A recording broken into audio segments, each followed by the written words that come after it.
Hi everybody, it's Michael Roberts. I've been asked to speak, I presume really, on the state of the British economy and the world economy and how that's going to affect ordinary working people over the next few years. As you are, I assume, mostly lawyers, we know, and I don't need to tell you, the state of legal services in the UK, not just here but elsewhere. I mean, justice has always been primarily better for the rich, but the situation in the last few years has shown a complete massacre of free legal services for working people in various areas of the courts and elsewhere. And that's just a product of the reduction in public spending on services for working people need, not just welfare, but basic services, education, health, conditions of housing, and of course legal services and others.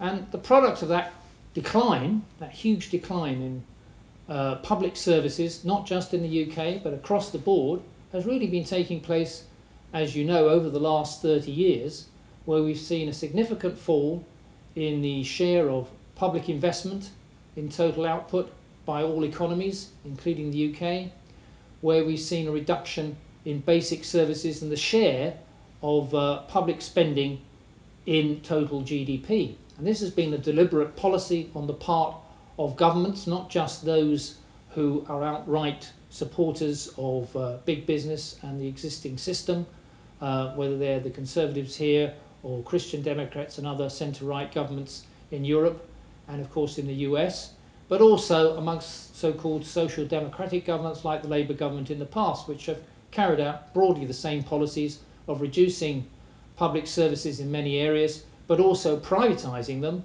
and reducing the quality of those services and the quality of the people who have to work and provide those services. See, the crisis in the NHS right now has reached an extreme, and I'm sure you would tell me that's the same case in legal services at the moment. But that's taken place at various points of acceleration over the last 30 years. And the reason for that, in my view, is we have to look at the change that has taken place in the major economies of the so-called West, in particular, in the last 30 years.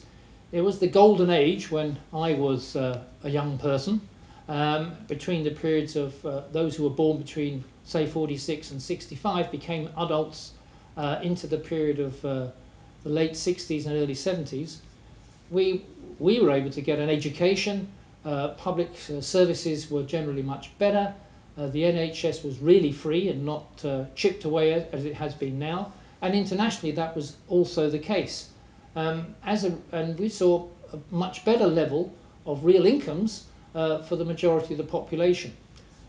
Particularly noteworthy is that since that period, say the late 1970s and early 1980s, the median wage for the average American worker has been completely stagnant in real terms. There's been no improvement at all.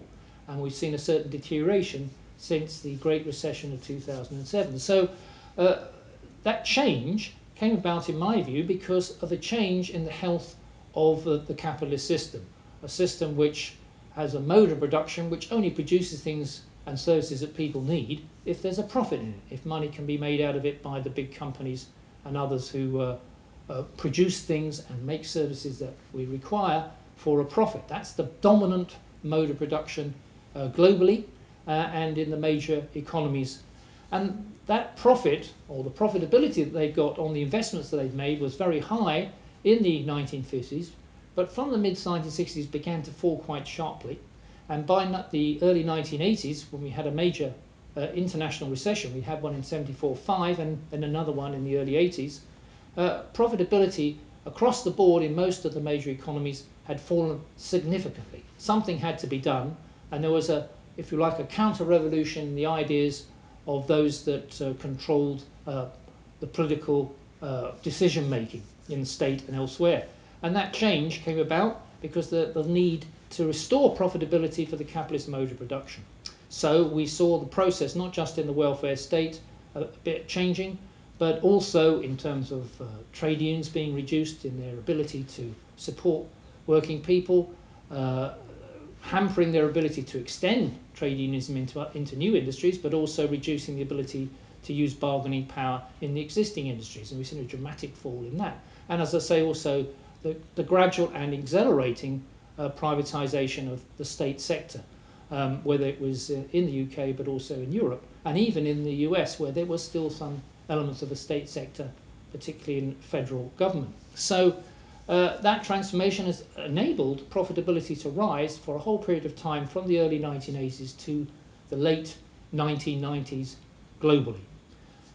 But that could not last. It's the view of some of us who consider ourselves Marxist economists that profitability is key, but profitability is also, as it were, the Achilles heel of the capitalist system, because it cannot be sustained over a period of time. It tends to fall, and when profit begins to fall, then we get a new bout of crises and slumps in the economies where that profitability falls. And we've seen that particularly, we saw that we had a big period of no crises really from the early 1980s, a mild one in 1990, a very mild one in 2001. But since then, with a decline in profitability in most economies, since the early 2000s or late 1990s, then the susceptibility of major financial and production crises has increased, and that culminated in the massive Great Recession of 2008-9, which affected not only the West but the whole of the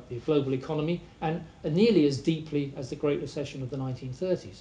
Now, it's my view that, in a way, we've entered a period which is like another depression, like the 1930s, and that the recovery since 2008-9 has been very weak. It's been the weakest recovery since 1945, since the 1930s, both in terms of output, in terms of investment, and particularly in terms of the incomes of the average person. People are struggling. I just saw figures today which showed that 50% of American households said that if they had a $400 emergency payment to make, they would not be able to do it without borrowing it or selling something. They just didn't have the level of savings even to cover $400 worth.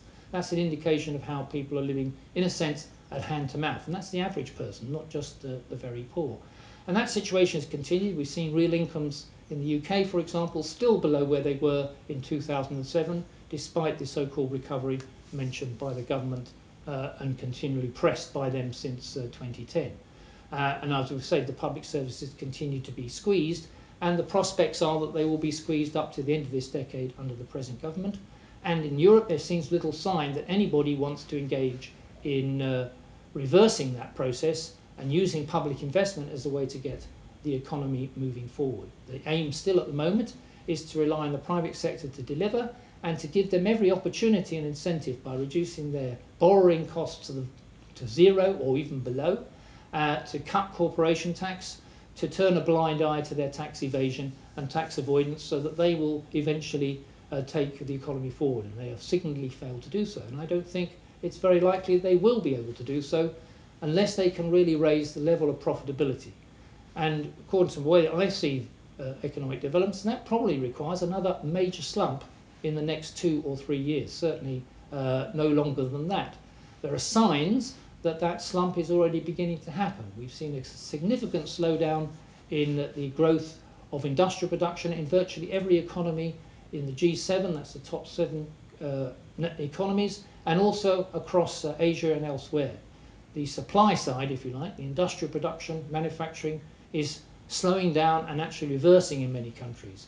Some major emerging economies, as they're called, are actually in deep recession, like Brazil, Russia, and South Africa. And we see a stagnation of very small growth in lots of countries in Europe, in the Eurozone, and of course in the southern part of Europe, countries like Greece remain in recession as well. And the slowdown is also taking place in the UK.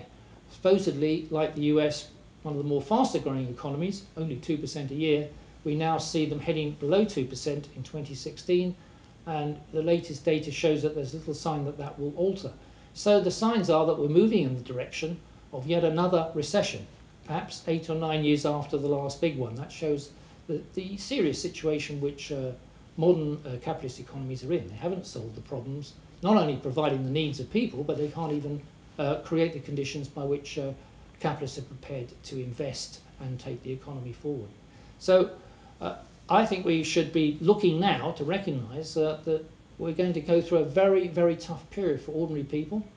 Those of us who consider that they are on the side of Labour, on the side of the majority, against the tiny elite of the 0.1% or the 1% elite, should realise that this is going to be another bad session.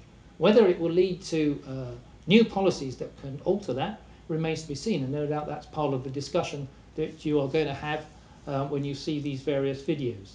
But I see the picture now of a depression that's continued for the last 7 or 8 years, probably culminating in a new economic recession in the next couple of years, and after that, then we will be able to see whether there's going to either be a transformation of economies, perhaps again on a capitalist basis, or whether there's going to be an alternative provided by those who wish to support and fight for labour.